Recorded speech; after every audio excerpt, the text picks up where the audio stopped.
Selamat malam Bapak dan Ibu serta rekan-rekan semua. Masih semangat? Kirain udah lemes, kalau lemes langsung pijat aja sini Pak. Jadi sebelumnya saya izin memperkenalkan diri. Perkenalkan, nama saya Rizky Permana. Saya mahasiswa UNES dari Prodi Pendidikan Kepelatihan Olahraga. Saya berasal dari Tegal. Ada yang pernah Tegal? Nanti udah main.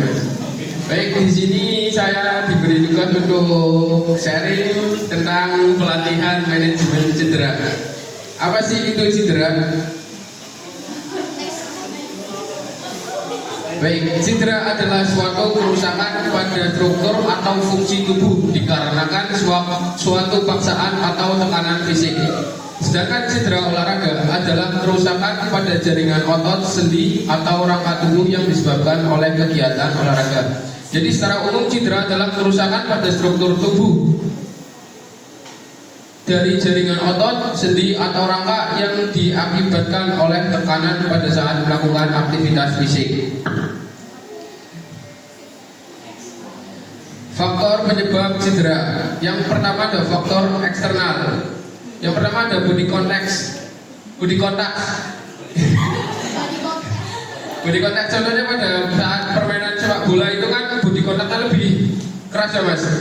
Terus pada olahraga silat atau bela diri. Yang kedua ada alat olahraga. Alat olahraga itu contohnya ada raket, stick, dan lain-lain. Yang ketiga ada kondisi lapangan. Kondisi lapangan juga merupakan salah satu faktor penyebab cedera. Contohnya kondisi lapangan yang tidak rata, kemudian kondisi lapangan yang licin.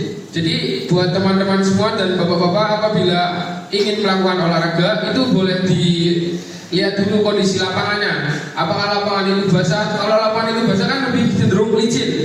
Itu juga bisa menyebabkan cedera. Kemudian lapangan yang tidak rata. Lapangan yang tidak rata juga itu bisa menyebabkan cedera. Selanjutnya ada faktor internal.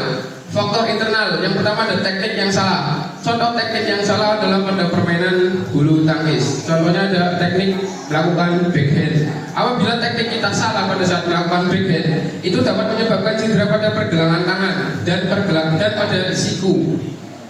Yang kedua ada kelemahan otot. Kelemahan otot itu dipicu dari kurangnya pemanasan. Kurangnya pemanasan, contohnya cenderung di desa ini kan kalau misal mau olahraga itu, apalagi main bola di lapangan ya Mas, itu biasanya kan kita datang rokokan dulu, setelah rokoknya habis baru langsung main, tidak melakukan pemanasan kan Mas. Apalagi makan cilok. Jadi untuk menghindari cedera, kita juga bisa melakukan pemanasan terlebih dahulu. Jadi otot ketika kita sudah siap, otot kita akan lebih kuat dalam menopang tubuh kita. Jadi itu dapat mencegah terjadinya cedera. Kelemahan otot juga bisa disebabkan karena kita terlalu capek pada saat melakukan aktivitas. Terlalu capek itu juga bisa menyebabkan otot melemah dan tidak mampu untuk menopang tubuh kita sendiri. Selanjutnya ada penanganan cedera yang terjadi. Pertolongan pertama pada cedera dibagi menjadi 4, yaitu rest, ice, compression, dan elevation. Rest atau istirahat. Mengistirahat bagian tubuh yang cedera bertujuan untuk mencegah bertambah parahnya cedera dan mengurangi aliran darah yang menuju ke cedera tersebut. Jadi apabila kita pada saat melakukan aktivitas fisik, entah itu olahraga atau aktivitas di rumah, apabila kita terjadi cedera, langkah yang pertama adalah mengistirahatkan. Mengistirahatkan kita juga bisa dilakukan dengan cara berhenti melakukan aktivitas fisik. Itu tujuannya untuk mengurangi aliran darah yang menuju ke cedera. Selanjutnya ada S. Mengkompres cedera dengan es bertujuan untuk melokalisir area cedera sehingga mengurangi rasa nyeri dan mencegah cedera bertambah bengkak. Kompres es dapat menyempitkan aliran darah sehingga darah yang menuju ke cedera dapat berkurang. Jadi setelah kita mengistirahatkan, langkah yang kedua adalah mengkompres dengan es. Jadi ketika kita cedera itu jangan kita buru-buru langsung ke tukang pijat untuk dipijat ya. Itu malah dapat menambah parah cedera kita. Kompres itu digunakan untuk membekukan Itu tujuannya untuk membekukan. Apabila kita aliran darah sudah beku, itu pembekakannya itu akan stuck di situ, nggak semakin tambah besar. Next. Yang ketiga ada compression atau pembalutan. Pembalutan di area cedera dapat menggunakan bahan yang elastis bertujuan untuk mencegah pembekakan dan menghentikan peredaran darah. Contohnya pemberian tapping. Ada yang tahu tapping nggak? Tapping atau kain yang biasanya itu dipakai di bagian-bagian sendi. Kayak contohnya pemain bola yang warnanya itu ada pink, ungu, itu digunakan untuk membalut di bagian yang cedera. Tujuannya itu membantu untuk menopang bagian cedera tersebut. Selanjutnya ada elevation atau meninggikan daerah cedera. Memposisikan daerah cedera lebih tinggi di atas jantung bertujuan agar aliran darah dari jantung ke daerah cedera lebih sedikit. Hal ini dapat mengurangi pembengkakan dan peradangan akibat peredaran darah di daerah yang terkena cedera. Jadi meninggikan daerah cedera di atas jantung. Jadi apabila kita mengalami cedera, contohnya cedera di kaki, entah itu ankle atau yang lainnya, kita bisa meninggikan kaki kita tersebut pada saat kita tertidur dengan cara menopang kaki kita dengan bantal. Jadi biar kaki kita itu lebih tinggi dari jantung. Itu fungsinya untuk mengurangi aliran darah dari jantung menuju ke daerah cedera itu lebih sedikit. Selanjutnya ada rehabilitasi cedera. Rilis otot dengan melakukan massage setelah masa akut 10 hari setelah cedera. Jadi teman-teman dan bapak-bapak itu bisa melakukan massage atau pijat setelah 10 hari. Jadi hari pertama sampai ke hari kelima itu bisa dilakukan dengan mengkompres es. Hari ke-6 sampai hari ke-10 itu bisa dilakukan dengan melakukan kompres tapi dengan menggunakan air yang hangat. Air hangat itu bertujuan untuk mengurangi pembekakan. Jadi untuk air es itu untuk biar pembekakannya tidak tambah parah. Sedangkan yang air hangat itu untuk menurunkan pembekakan menjadi lebih kecil. Nah setelah dikompres es setelah 10 hari dan kompres air panas itu bisa dilakukan massage atau pijat. Jadi jangan ketika kita setelah cedera itu kita langsung dipijat. Itu dapat merusak jaringan-jaringan otot. Selanjutnya ada penguatan otot dengan cara stretching atau peregangan. Jadi kan kita biasanya kalau setelah mengalami cedera itu ada rasa trauma. Rasa trauma itu bisa kita hilangkan dengan cara melatih bagian yang terkena cedera. Contohnya melakukan peregangan atau lari-lari kecil untuk menguatkan otot-otot yang terkena cedera tersebut. Terima kasih. Jadi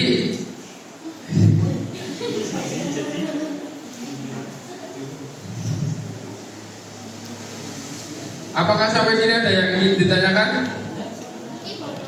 Monggo Pak.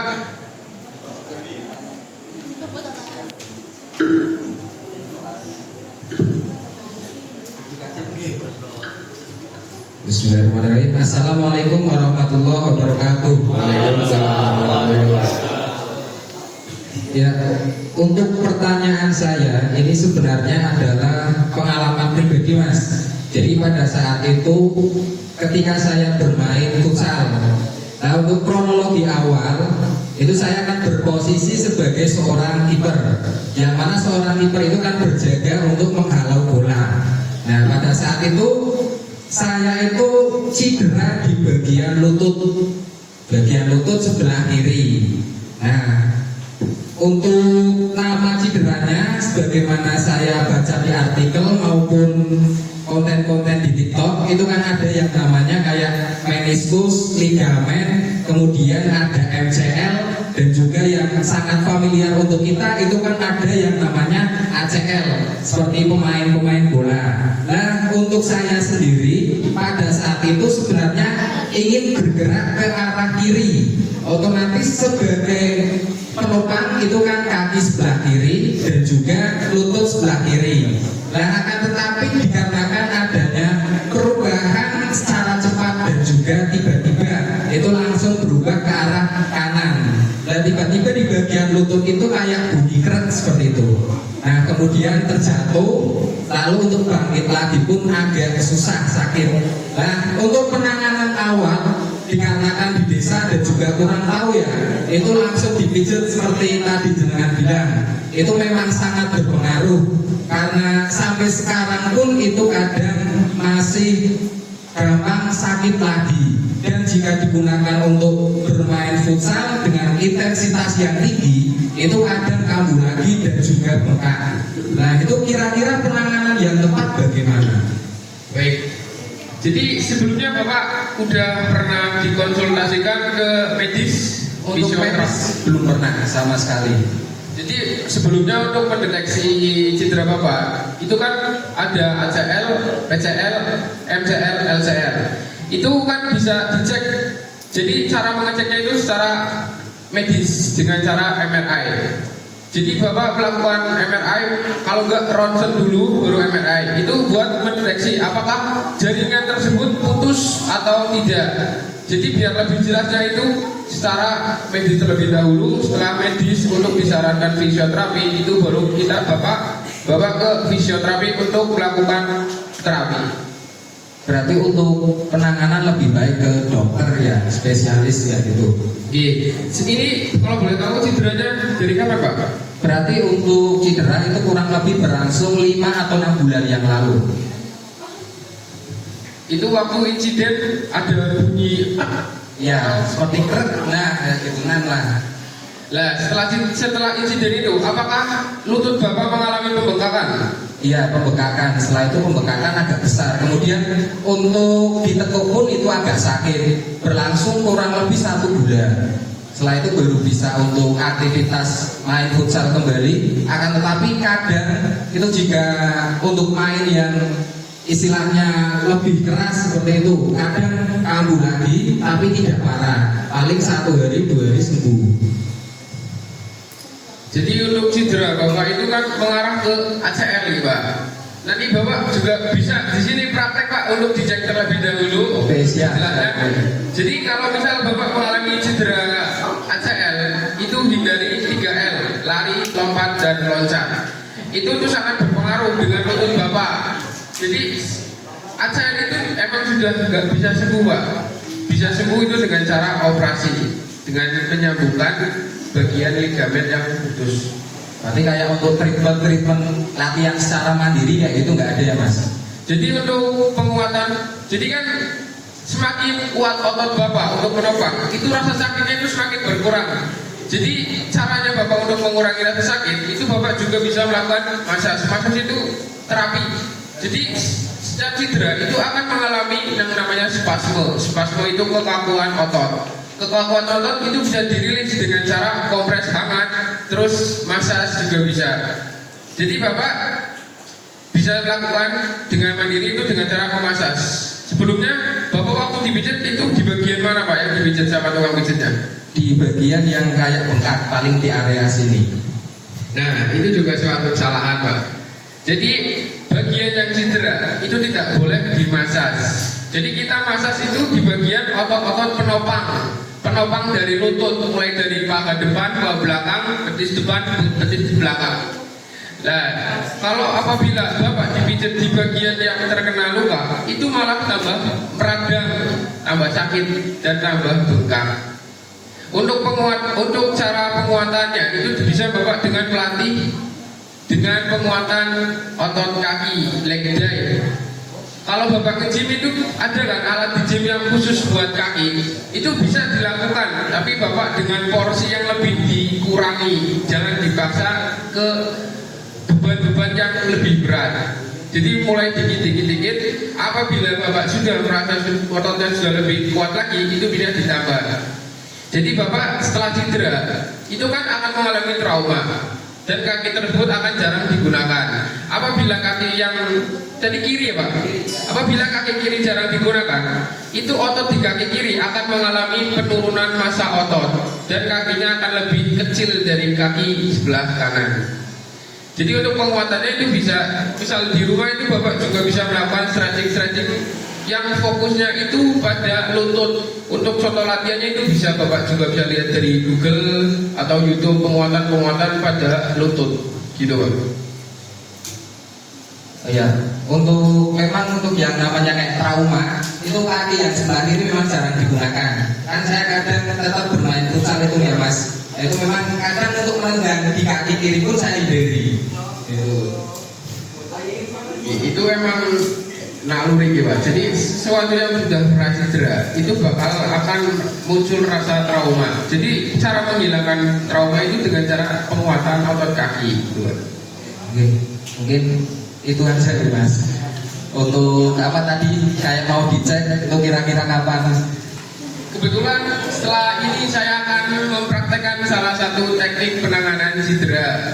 Jadi barangkali teman-teman atau bapak-bapak yang mengalami cedera bisa saja langsung maju. Ya ini juga ada, ini Mas Eko katanya cedera pada bagian kaki sebelah kiri. Bapak-bapak barangkali mau tanya juga.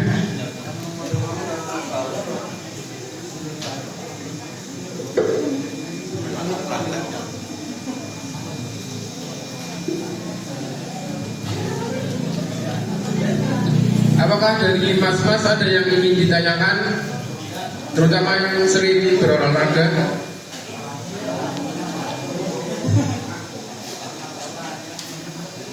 Ayo tanya aja mas, gak apa-apa.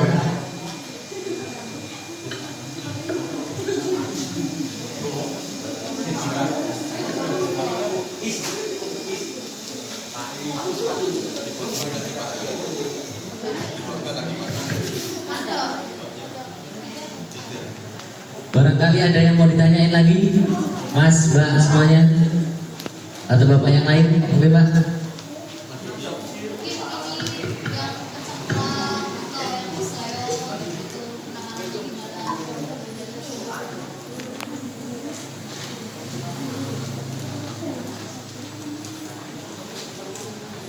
Apabila sudah tidak ada yang ingin ditanyakan, mungkin saya akan mempraktekkan tentang penanganan dari cedera lutut. Buku Pak. Bawa celana pendek nggak Pak? Saya bawa Pak, sini Pak. Diatasin aja bisa. Diatasin aja. Jadi penanganan ini sampai paha Pak. Sampai mana?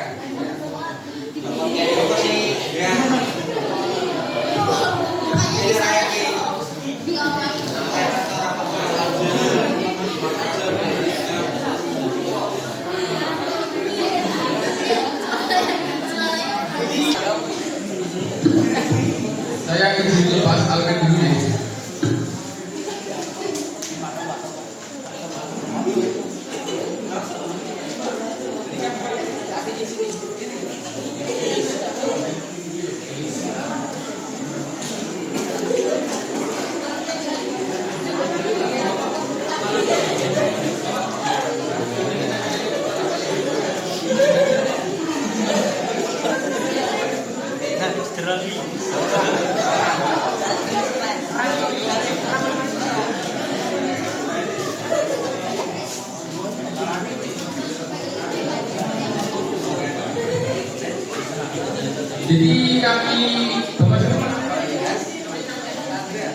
Jadi Bapak Chandra ini mengalami cedera di bagian lutut kiri, sedangkan kakinya ini panjang sebelah. Barangkali Bapak teman-teman dari Bapak Chandra mau melihat contoh kaki yang panjang sebelah. Boleh ke sini Pak, rapat Pak.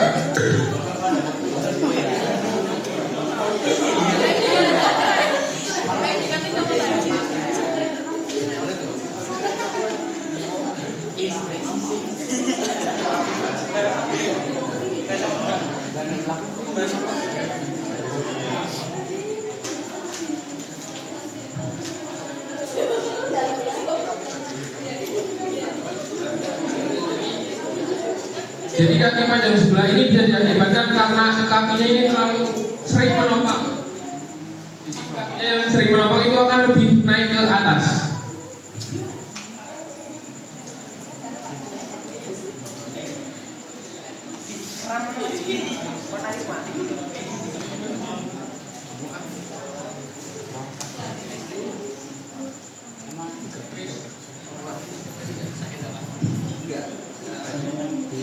Lebih dominan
Jadi ini salah satu teknik penanganan cedera lutut.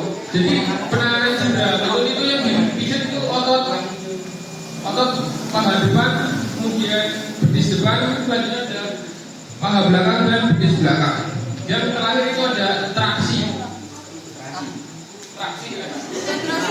Traksi.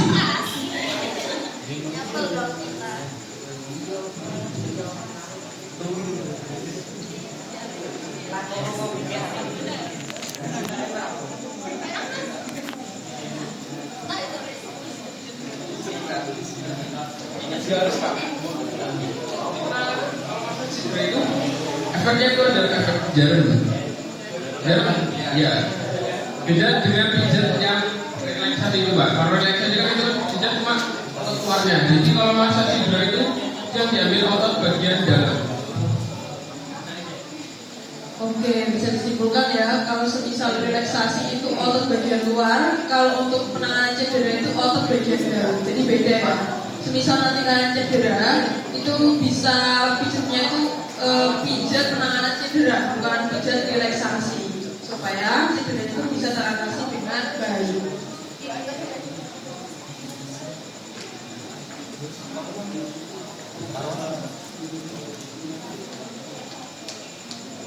Jadi untuk pijatnya itu tidak sembarang ke tukang urut ya teman-teman, Bapak Ibu semua. Jadi pijatnya itu bisa ke profesional seperti yang sudah memiliki lisensi.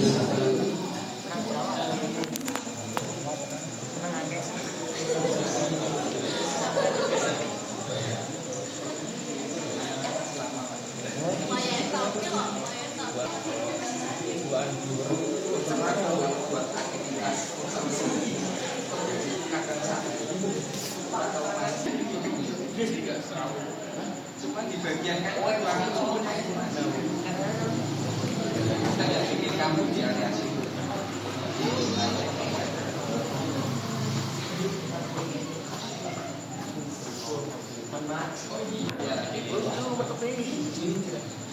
Jadi Bapak ini mengalami ACL. Di ACL itu bisa disembuhkan itu dengan cara operasi. Ini kan lutut Bapak ini mengalami goyangan. Tuh.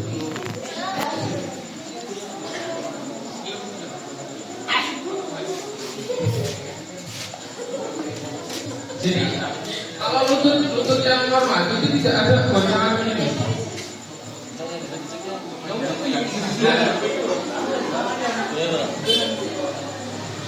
Ini kan nggak ada kan?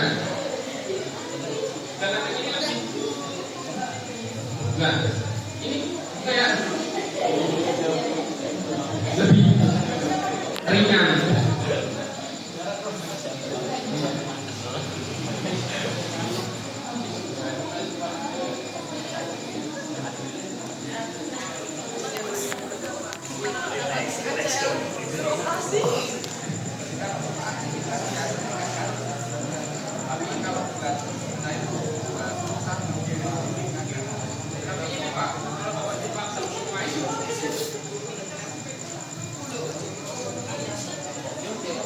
Jadi cedera ACL apabila dipaksa untuk main lagi, Pak, itu sangat berbahaya, Pak.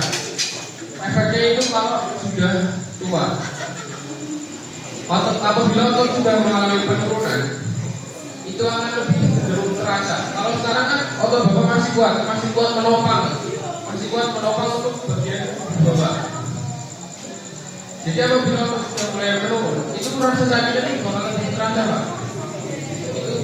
Ini saran dari saya, Pak, untuk olahraga pukulan mulai diangkat juga, karena itu bisa menyebabkan daripada bapak ini kan masih muda belum terasa. Kalau udah tua itu bakal lebih susah lagi pak. Nanti ini lebih goncangannya di kaki ini lebih parah.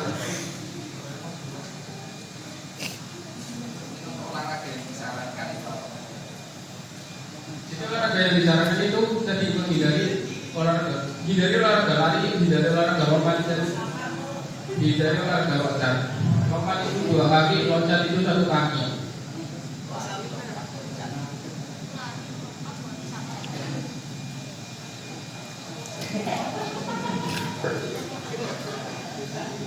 Ini tak diri.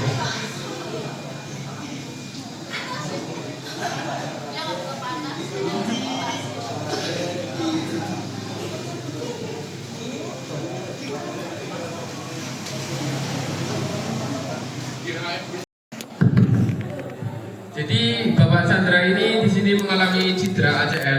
Sedangkan cedera ACL itu tidak bisa dimasas. Masas itu hanya membantu merilekskan otot-otot yang tegang, otot-otot yang menopang di bagian lutut tersebut. Jadi cedera ACL itu hanya bisa dilakukan dengan operasi gitu. Mungkin ada lagi yang ingin disampaikan Pak? Ya mungkin kalau dari saya sendiri ya, ini sebelumnya terima kasih karena udah ada penanganan dari pasien Mas Rizky ya. Terima kasih banyak untuk Mas Rizky dan terima kasih juga bagi kakak-kakak KKM dari UNES ya. Terima kasih banyak. Ini untuk tubuh saya sendiri kemudian kaki, untuk kaki saya sendiri itu memang terasa lebih agak ringan kayak plong. Yang awalnya tadi untuk gerak memang kadang bagian lutut itu kayak masih bunyi, tetap masih bunyi gerak, akan tetapi untuk ini itu lebih baik seperti itu. Kemudian mungkin ini aja Mas, tips untuk mereka ini yang masih muda-muda biar tidak mengalami cedera yang sama. Baik, untuk tips pencegahan cedera ACL itu bisa dengan cara mungkin lagi paling utama itu pemanasan. Apabila otot kita sudah siap untuk melakukan aktivitas, itu cenderung lebih mengurangi resiko-resiko dari cedera tersebut. Cedera ACL itu bisa disebabkan karena perubahan gerak secara mendadak. Contohnya pada permainan sepak bola, terus pada permainan bola voli. Jadi untuk menghindari cedera ACL itu bisa dengan mengurangi gerakan secara tiba-tiba dan menghindari tumpuan yang salah. Mungkin itu saja yang bisa saya sampaikan. Apakah ada lagi Pak? Mungkin itu saja yang bisa saya sampaikan. Apabila ada kekurangan saya mohon maaf. Jadi penanganan yang tepat sembuhnya akan cepat, penanganan yang salah akan bertambah parah. Cukup sekian dari saya. Wassalamualaikum warahmatullahi wabarakatuh. Waalaikumsalam warahmatullahi wabarakatuh.